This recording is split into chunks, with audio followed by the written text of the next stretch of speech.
tumulte de Marrakech, voici Abdallah, le chaman. Ses pouvoirs sont connus de tous. Même s'il n'est pas un descendant du prophète, on l'appelle le shérif, car Abdallah a la baraka, son souffle soigne et guérit. Fatima, que la paix soit avec toi. Tout le monde va bien? De quoi souffres-tu? J'ai mal au foie et aux poumons. Au nom de tous les saints, nous te demandons de l'assister. Au nom de Dieu, c'est sur toi que nous comptons. C'est toi le miséricordieux. Au nom de Dieu, au nom de Dieu, au nom de Dieu. Montre ta langue. Sors bien ta langue. Tu vas brûler ces encens pendant 3 jours. Celui-là le premier jour, celui-là le deuxième jour, le troisième tu le brûles avec ce talisman. Et pendant 3 jours, tu mets celui-là sous ton oreiller. Celui-là après le 3e jour, c'est bien compris? Et invoque Dieu pour vaincre ton mal. Celui qui en une nuit te transporte d'un état à un autre, c'est lui, Dieu, aux pouvoirs immenses. Que Dieu t'amène la guérison.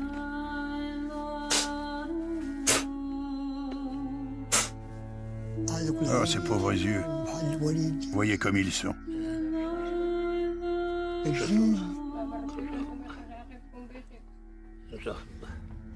Oh mon Dieu.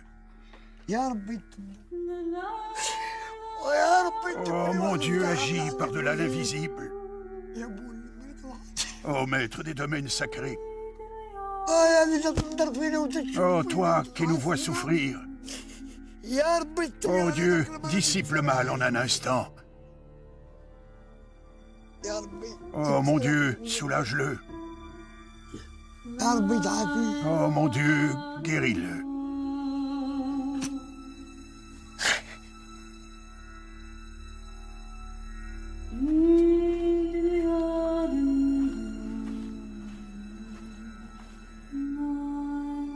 Comme le dit Fatima, il faut toujours faire ce qui est à faire et y croire, et surtout ne jamais regretter de l'avoir fait.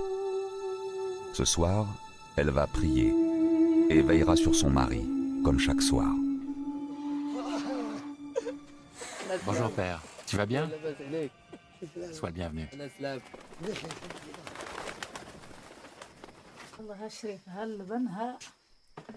Femmes, enfants et petits-enfants, tous se réunissent autour d'Abdallah lorsqu'enfin il rentre chez lui.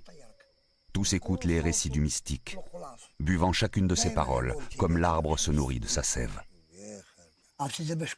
Vous voulez savoir ce qu'est un chaman? Un Aïssaoui? Initialement, il l'est de par ses ancêtres. Vous avez compris? De par ses ancêtres. Ils sont Aïssawa par filiation. C'est comme si on disait qu'un chanteur ne pouvait pas s'empêcher de chanter, comme un artiste dévoré par son art. On peut dire que c'est un don de Dieu que d'être Aïssaoui. Combien de femmes viennent consulter les Aïssaouis alors qu'elles n'arrivent pas à avoir des enfants? C'est important, les enfants. J'agis, elle accouche. Heureuse de la réussite, elle donne le nom de l'homme saint invoqué à son enfant dès le début de sa grossesse. Cette femme guérie offrira des animaux en sacrifice, c'est ça, le chaman. Un chaman, ce n'est pas le premier charlatan venu. Attention, comprenez que depuis les temps anciens, le chaman existe.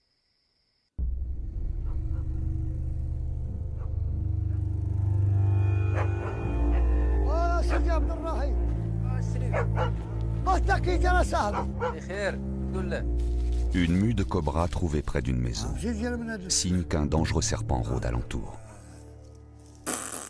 L'animal reste invisible, et pourtant il est là, quelque part. Terrorisés, les villageois ont appelé Abdallah au secours, comme toujours.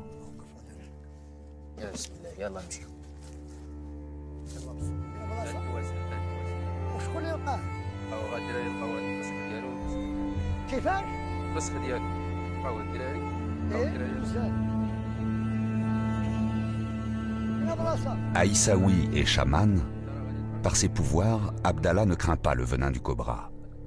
Encore faut-il le débusquer et le capturer.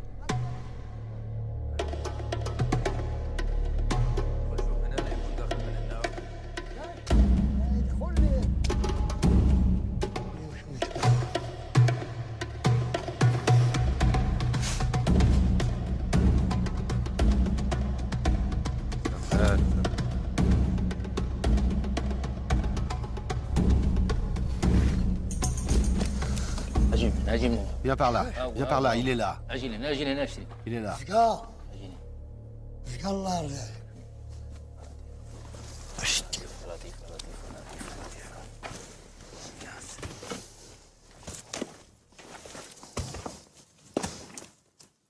Je t'avais pas dit que c'était un cobra? C'est lui ou pas? Ça, c'est un cobra. Ah. Un cobra. Ni les enfants ni les vaches ne lui survivraient. Oh, d'accord. واش هو ولا ما هو؟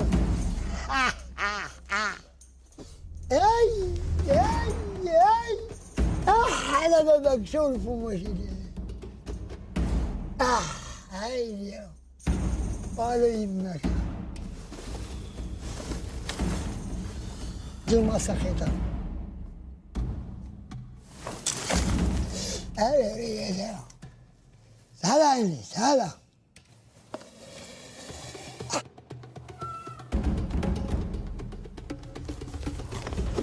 أقول أولي يطلقت عليك. Eh ben mon petit gars,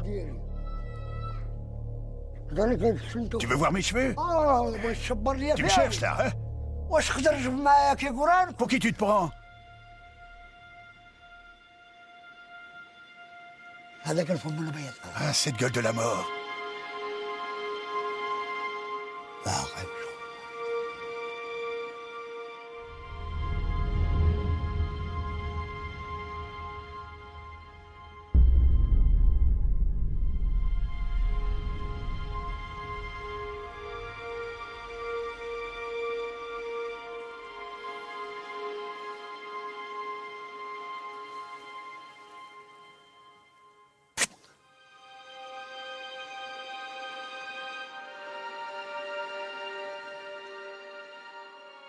Prisonnier et soumis, le cobra rejoindra bientôt Marrakech et les charmeurs de serpents. Symbole des esprits malfaisants, il a fait irruption dans le monde des hommes, troublant l'ordre public. Mais Abdallah a su le dompter. Il s'en est même amusé un instant. Face aux esprits du mal, le chaman communique, instaure le dialogue et négocie. Le chaman est d'abord celui qui est habité par les esprits. Le chaman a beaucoup de tourments. Et parmi eux, la possession. Comprenez que celui qui voyage dans le monde des morts et qui est capable d'en revenir, c'est lui le chaman.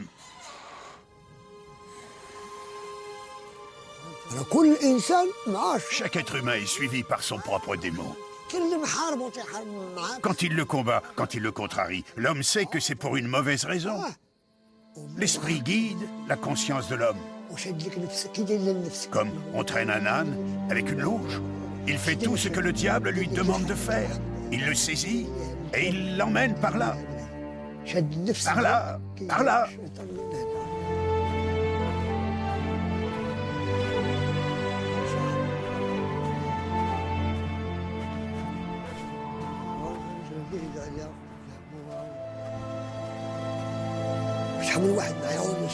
Comprenez bien, celui qui est possédé par le démon perd son libre arbitre.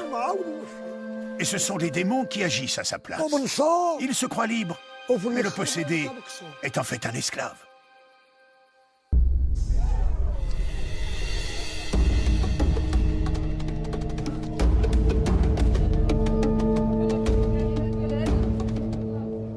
Les esprits sont partout. Ils peuvent frapper les hommes n'importe quand, n'importe où.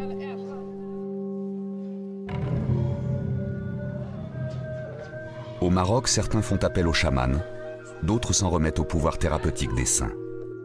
Autour de leurs tombeaux ont été édifiés les zaouïas. Depuis le XIe siècle, des dizaines de monastères islamiques, comme celui de Bouya Omar, constellent la plaine de Marrakech. La zaouïa est complémentaire aux fonctions et missions de la mosquée. C'est aussi le lieu d'une éducation spirituelle. Elle a une fonction éducative et didactique car elle diffuse le savoir. D'ailleurs, de nombreux savants ont été formés dans les zaouïas, dont de très célèbres, connus de tous. Il y a des savants sortis des zaouïas et qui ont contribué à d'autres sciences, comme le droit religieux, l'astronomie, les mathématiques et bien plus encore.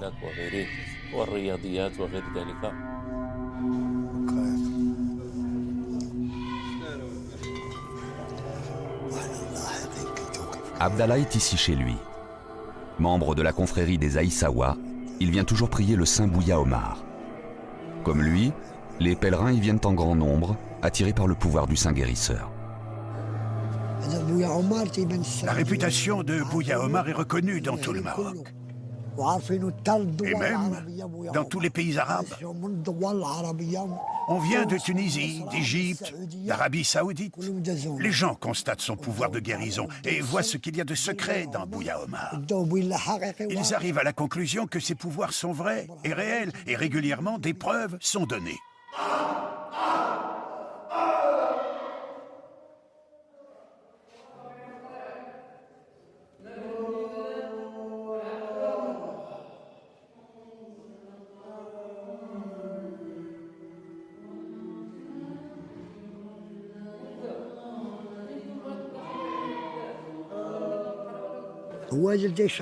Le plus dangereux, c'est celui qu'on appelle le voilé. Il met le feu dans le corps de l'homme.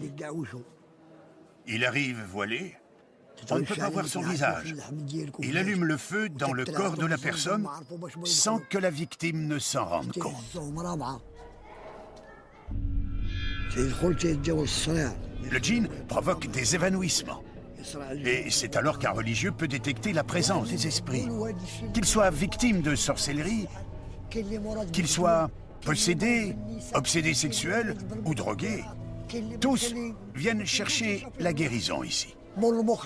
Concernant les drogués, si Dieu le veut, ils arrivent ici et repartent guéris.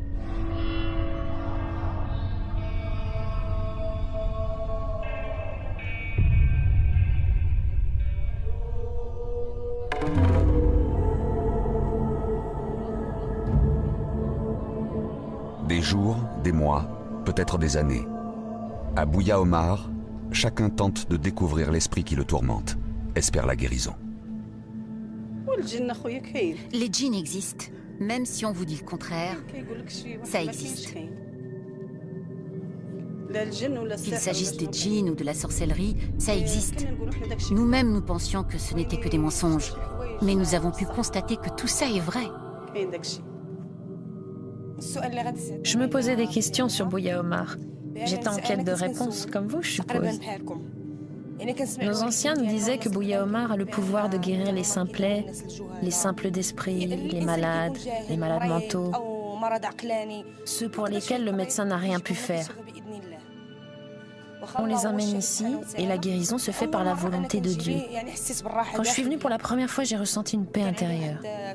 Car j'étais comme sous pression, j'avais des problèmes. Maintenant, je me sens mieux, grâce à Dieu.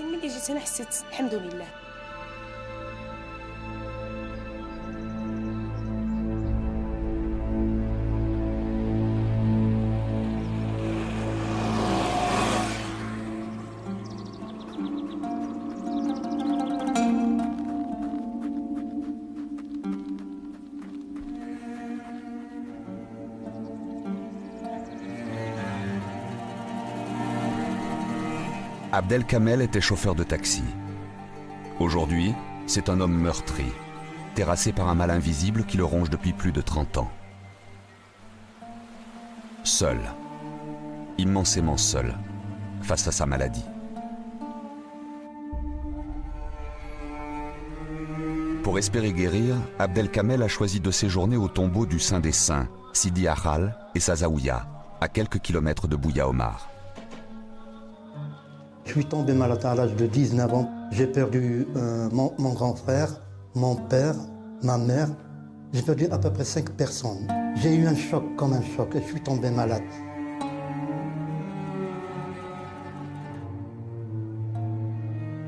J'ai visité pas mal de médecins. Ils m'ont donné des médicaments, mais ça n'a pas marché. Ça m'a plutôt enragé.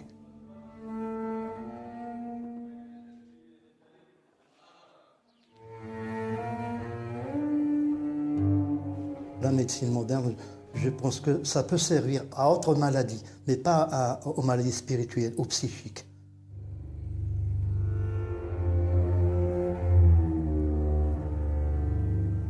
Parfois, je commets des choses anormales. Parfois, je me sens anormal. Parfois, je me sens possédé par un autre être étrange.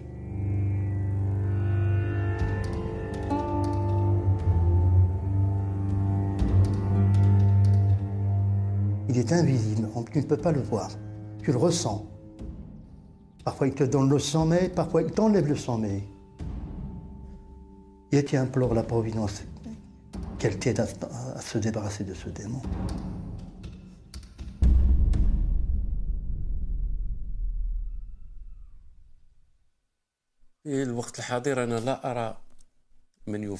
Actuellement, je ne vois personne préférer les lieux saints à la médecine moderne. Ils ne recourent à ces espaces qu'après avoir épuisé toutes les possibilités de la médecine moderne, après des visites répétées chez des médecins et des spécialistes. Le malade est ainsi. Il est toujours à la recherche de son remède, de sa guérison. Lorsqu'il entend parler d'un remède, il est naturel qu'il se dirige vers ce remède, car c'est la nécessité de guérison qui le pousse.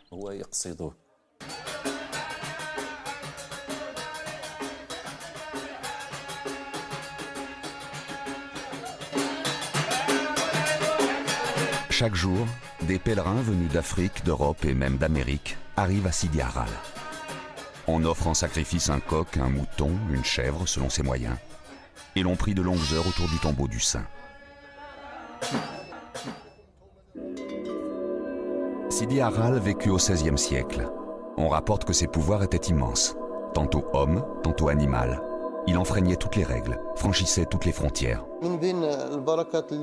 Parmi les grandes barakas qu'il avait comme don de Dieu, il y a celle de combattre le mal des djinns, avec une pratique religieuse, celle d'exorciser par la lecture du Coran. Bien que le saint soit mort, les malades qui se sentent possédés viennent prendre la baraka qui émane encore de sa sainteté et dont ses descendants ont hérité.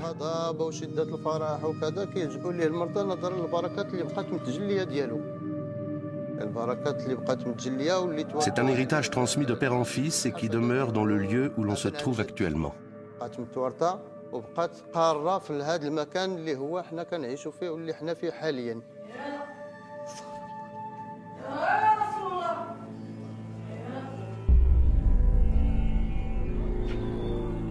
Abdallah le chaman a puisé sa baraka dans l'initiation et l'errance. Hadj Abdelmoula, quant à lui, en a tout naturellement hérité. Il est un descendant direct du saint Sidi Harral, un héritier par le sang.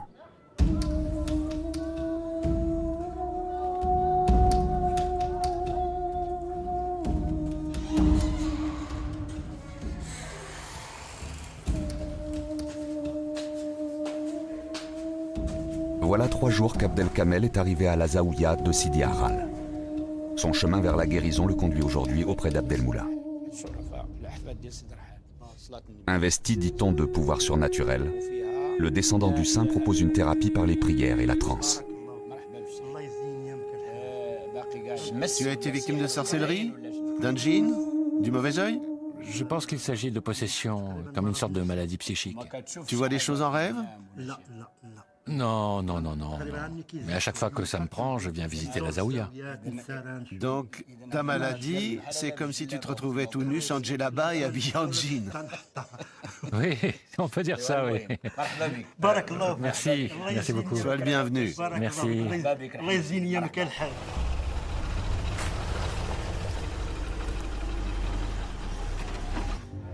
Comme tant d'autres, Abdel Kamel poursuit son pèlerinage thérapeutique depuis de longues années. Bouatlaoui, Bouya Omar, Sidi Harral, autant de lieux saints à la recherche de la réponse divine et de la délivrance. J'ai visité pas mal de zaouïas de saints, mais à chaque endroit, on me dit c'est pas ici votre jugement, vous devez aller ailleurs. Mais je cherche. Où est le tribunal qui va juger pour me faire débarrasser de ce démon?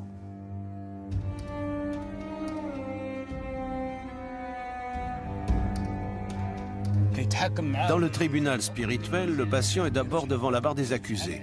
Le saint lui ordonne de séjourner une période déterminée dans le mausolée, des jours, 1 mois, 1 année. Le temps qu'il faut pour maîtriser ce démon. Je peux être guéri d'ici la nuit, je partirai le matin. Je peux être guéri d'ici 1 mois ou d'1 an. Ça dépend. Ça dépend du jugement.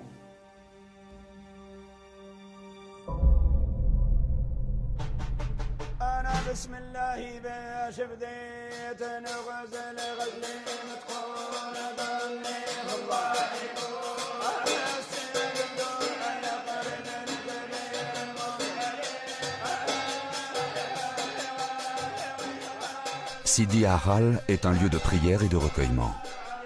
C'est aussi un lieu où l'on organise de véritables cures chamaniques. Les malades qui le souhaitent peuvent s'y rendre librement. Chacun espère la rémission, prie pour sa guérison, tente par tous les moyens de se rapprocher du divin.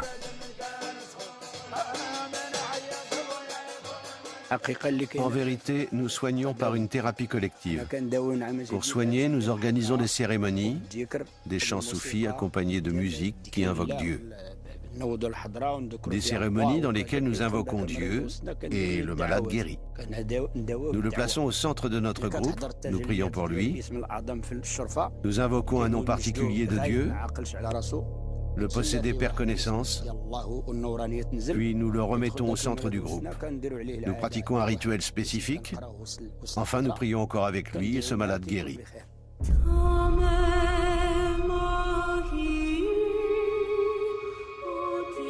Sous cette djellaba rayée se cache Brahim. C'est ainsi que nous appellerons ce jeune homme de 25 ans, pharmacien et père de 2 petits-enfants. Par pudeur ou par peur, Brahim ne souhaite pas dévoiler son visage. Ce soir, Hadj Abdelmoula et quelques initiés se sont réunis pour le soigner. Quand un malade vient nous voir, on organise la cérémonie Al-Adra. Et c'est à ce moment qu'on sait qu'il va guérir soit avec le rituel de la cérémonie, soit avec le procédé de la bouilloire. Si celui qui l'a possédé est fait de feu, on guérira le malade avec la bouilloire.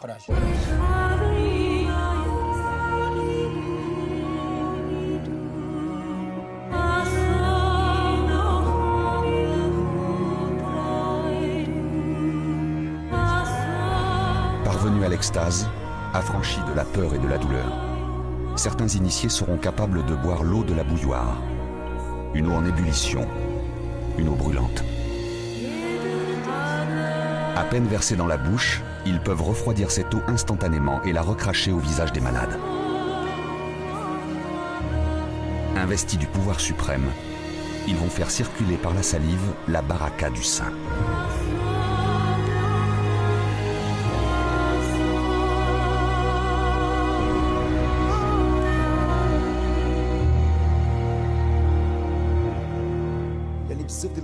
La maladie provoquée par des djinns est la seule maladie incompréhensible. Même celui qui en est atteint n'arrive pas à comprendre, car le djinn trouve sa demeure dans l'esprit de l'individu. Le démon ne circule pas comme le sang dans le corps d'un homme.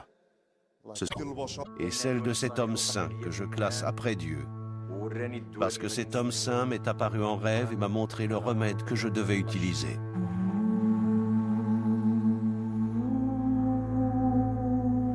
Mais Abdel Razaki ne fut pas le seul à être touché par la grâce du saint. Zahra Boumkim a cru mourir, elle aussi, terrassée par les djinns. La plupart des Marocains ne croient pas aux esprits, n'en parlent jamais.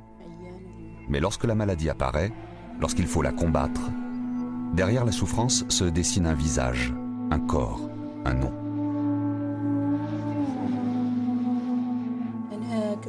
Je restais à la maison, j'étais malade. Je tombais par terre, j'étais prise de crise. On me lisait des passages du Coran et les hommes autour de moi demandaient aux djinns de leur parler. Ils ne me demandaient pas à moi de leur parler, mais aux djinns qui étaient en moi de dialoguer avec eux. Un homme saint m'apparaissait en rêve et me disait « Nous avons repéré ton djinn, il nous a été visible dans une image négative. » Puis la seconde nuit, j'ai rêvé à nouveau et le saint m'a montré celui qui allait devenir mon mari. Il m'a aussi annoncé qu'après mon mariage, j'aurais une fille avec lui que je prénommerais Fatma Azara. L'homme saint m'avait prédit cela avant même que je me marie. J'en ai fait part à mes parents et ils ont accepté le mariage. Donc notre mariage visait à éloigner les possédants. C'est-à-dire que c'était un remède pour nous deux. Nous avons été mariés pour que nous soyons libérés de nos djinns. C'est comme ça que les hommes saints indiquent une union entre deux personnes. Après, il y a toujours des gens pour dire que ça n'existe pas. Ah si, les djinns, les visions et les hommes saints existent. Il y a toujours des démons qui ne vous veulent pas du bien. Nous ne manquons jamais une prière de l'aube. Maintenant, nous voilà mariés depuis 20 ans et nous ne ratons jamais une prière. Les esprits ont choisi de vivre dans les endroits désertés par les hommes.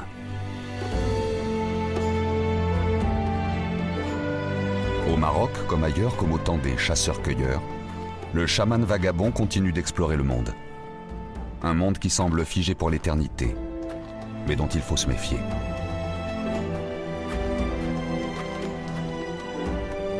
Effleurant de sa serpe les rochers et les pierres, derrière l'ordre apparent, Abdallah entrevoit pourtant le désordre. Il tourne, creuse et fouille. Il sent sa présence.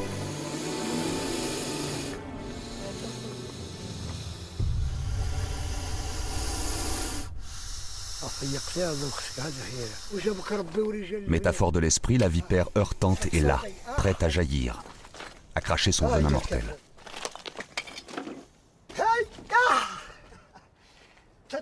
Ah, tu te défends.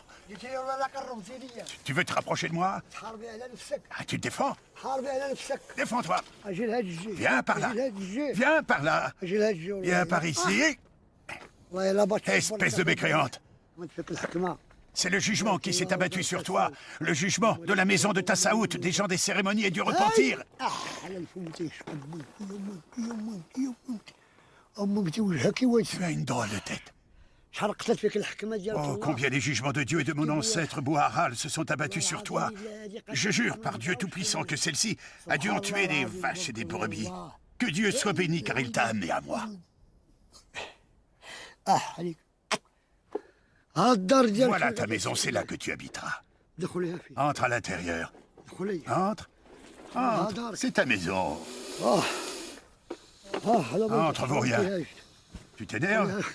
Entre, c'est le jugement qui s'est abattu sur toi, le jugement de Dieu et de Sidi Haral. Je jure par Dieu que ce jugement vient des Tassaout et que tu m'étais destiné. Ainsi soit-il. Merci à Dieu.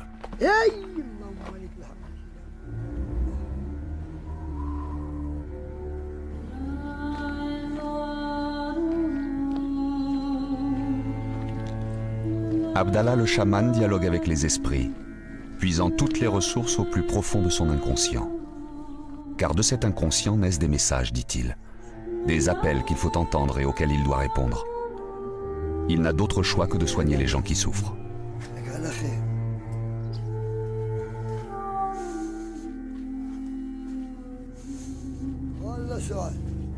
Ce soir, au bout du chemin, il retrouve la maison de Saïda. Abdallah connaît Saïda depuis longtemps, depuis le jour où retentirent ses premiers cris de détresse. La première fois que je me suis sentie possédée, je vivais sur un chantier, près d'une mare.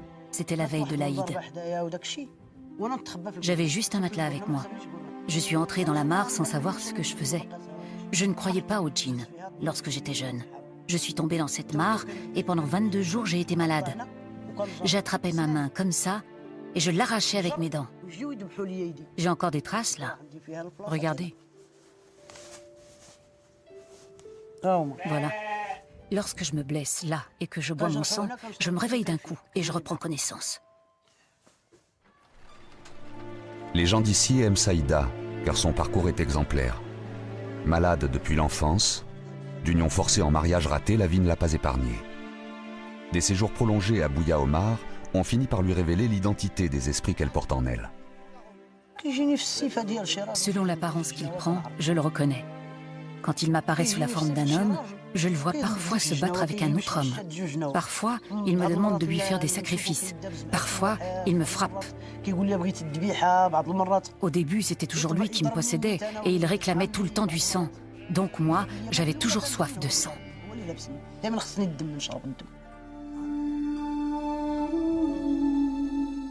Pour Saïda, survivre au quotidien, c'est accepter de vivre avec les djinns, les esprits qui la tourmentent. Elle sait aujourd'hui qu'une alliance entre deux mondes est possible. Je te le dis, tu seras la bienvenue lors de la lila. D'accord. Tu y refroidiras tes esprits. Tu entreras en transe. Tu pourras entretenir ta transe dans la zaouïa. Tu pourras faire ce travail de dialogue. Et si Dieu le veut, cela aboutira à la guérison et au remède. Et j'irai mieux. Oui, ainsi tu retourneras chez toi, il n'y a pas de doute. Nous implorons la zaouïa et cet arbre et nous implorerons la Qibla. Tu verras que cette lila, cette transe et cette cérémonie seront la cause de ton retour dans ta maison avec tes filles. Si Saïda a su nouer un dialogue avec les esprits, pour d'autres malades, en revanche, la cause semble entendue.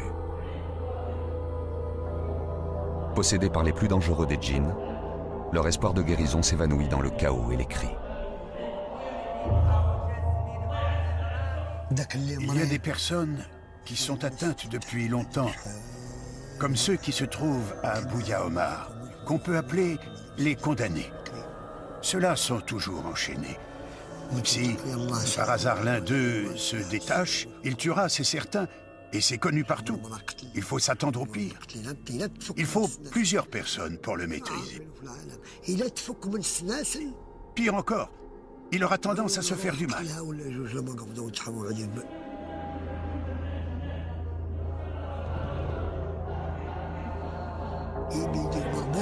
Cependant, par la volonté de Dieu, il peut éventuellement guérir.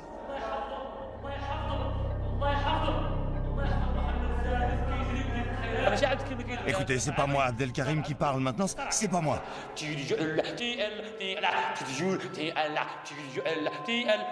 Mais c'est le djinn, c'est lui qui parle. Comment?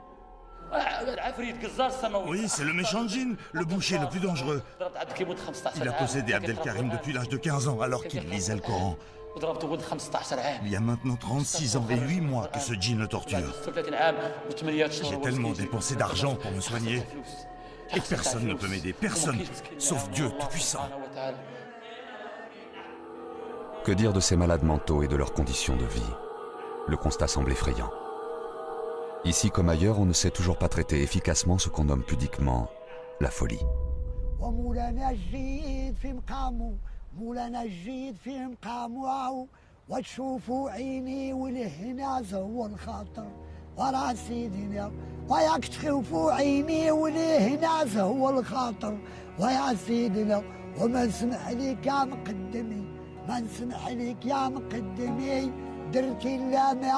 Ici, on dit qu'il ne faut jamais ramasser de cailloux, car chacun d'eux est porteur d'un esprit. Alors face au mal-être, au tourment ou à la maladie, on fait appel au pouvoir surnaturel du chaman. On peut aussi s'en remettre à la baraka des saints, attendre leur jugement pour être délivré du mal. Alors il est légitime de s'interroger, pourquoi le chaman, né au paléolithique, continue à apaiser, à déchiffrer le déséquilibre qui frappe les hommes? Pourquoi est-il capable de renouer, par la salive, par la prière ou par le talisman, l'harmonie entre le corps et l'esprit?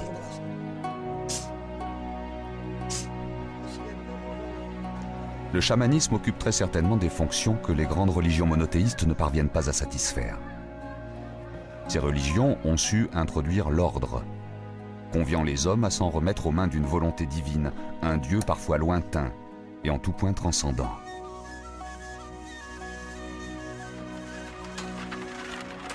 Face à cela, certains se demandent « Et moi dans tout ça ?» Dans ce cas, les consciences inquiètes se tournent naturellement vers le chaman et sa maîtrise du désordre. Par ces pratiques, les hommes entrevoient l'espoir d'un bénéfice immédiat, l'espoir d'une guérison. Pour celui qui est possédé, il faut qu'on sache qui l'a frappé.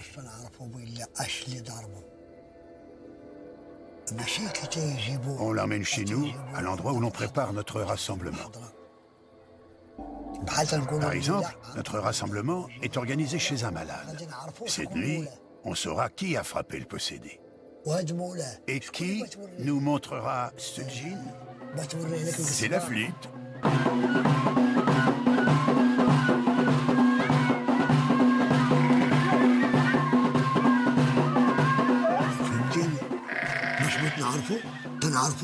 Comment reconnaît-on ces esprits?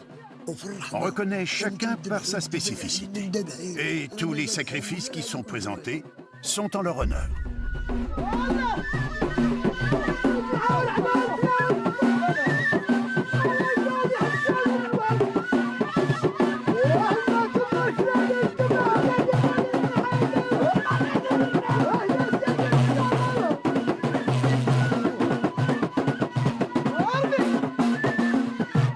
À la différence de la Hadra, ainsi commence la Lila, au son des flûtes et des bendirs.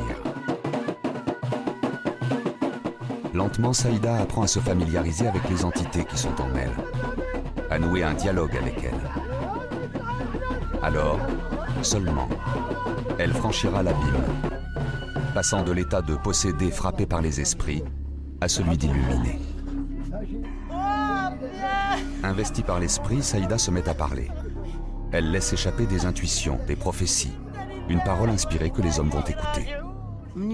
En fait, quand j'entends les flûtes, mon cœur et mon corps subissent une sorte de tonnerre. Mon esprit s'en va. Où il est, Dieu seul le sait. Mais en tout cas, je perds la raison. Moi, j'entre en transe. Je ne suis pas en état d'évanouissement dans ces moments-là. J'entre dans la transe des hommes saints de Jilala.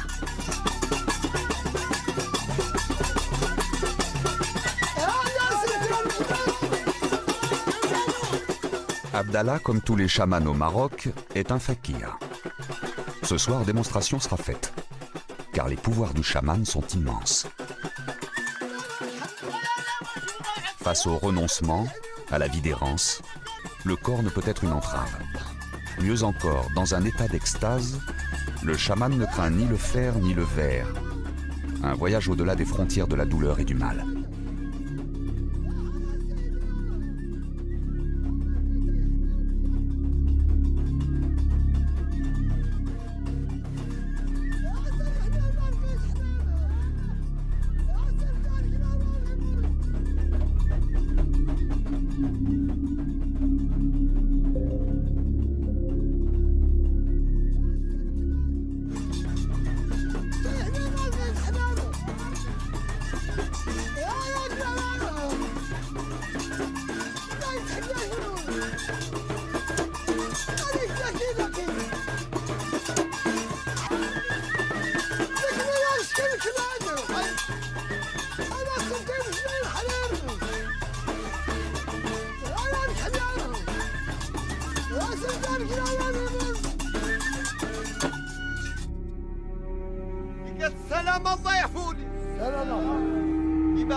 Abdeltif est un être à part. Ancien pensionnaire de la Zaouïa de Bouya Omar, Abdeltif est aujourd'hui guérisseur. Frappé lui aussi par des esprits, il a su les dompter pour s'en faire des alliés au service des possédés. Le djinn existe, c'est une évidence. Moi-même, je suis possédé par un djinn. Mais moi, je peux m'en passer. Je peux m'en passer, je ne l'invoque jamais. J'ai recherché les vertus de l'affect qui me manquaient et ce sont elles qui m'ont guéri. Voilà la raison pour laquelle je soigne les gens avec ce qui m'a soigné. Disons plutôt que j'y contribue, car seul Dieu guérit les êtres. J'avais des problèmes liés à l'affection et à la tendresse. Et là où manque l'affection et la tendresse, je ressens le besoin d'agir. Je sublime la tendresse et l'affection. Mais beaucoup de gens n'ont pas de place pour elles.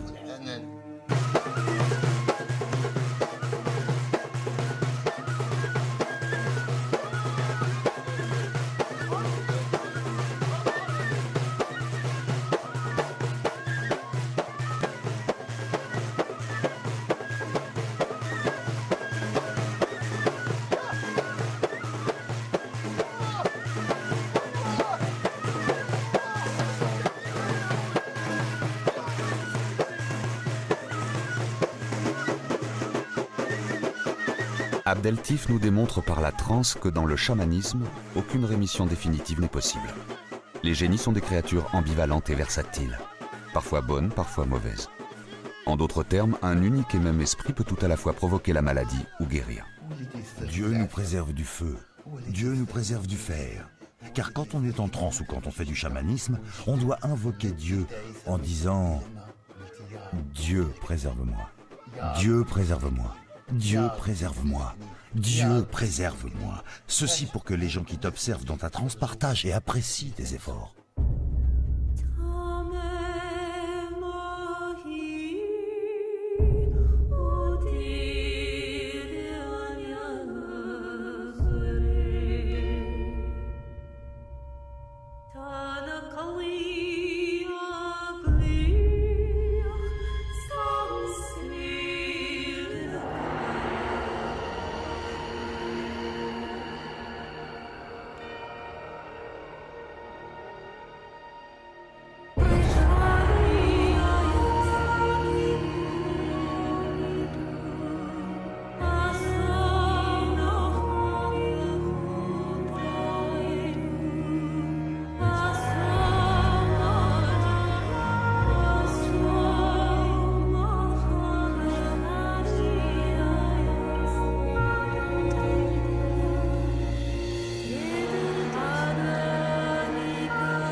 Brusquement, Saïda lâche prise, laissant monter l'esprit qui est en elle.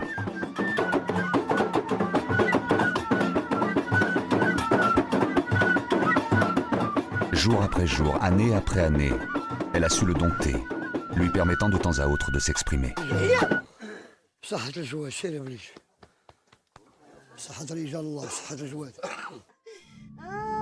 À l'image du chaman contraint de guérir les hommes, Saïda devra nourrir jusqu'à sa mort les esprits qui la possèdent.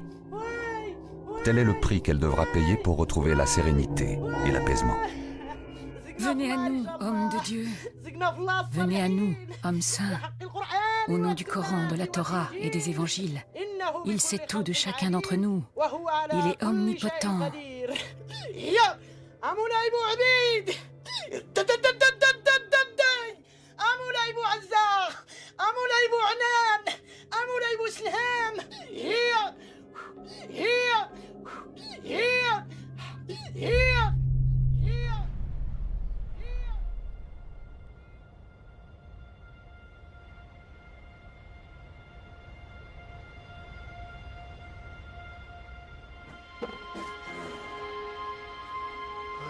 Au nom des hommes de Dieu, j'espère que cette cérémonie t'apportera la baraka. Que Dieu t'entende.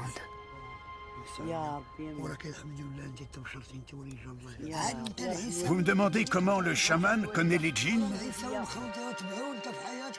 Osez le devenir ou simplement y penser. Ce n'est pas donné à n'importe qui. Il faut être un fou pour tenter de devenir un chaman. Demandez à quelqu'un d'essayer, il vous dira non, non. Demandez-lui de toucher ce serpent. Il ne le pourra jamais.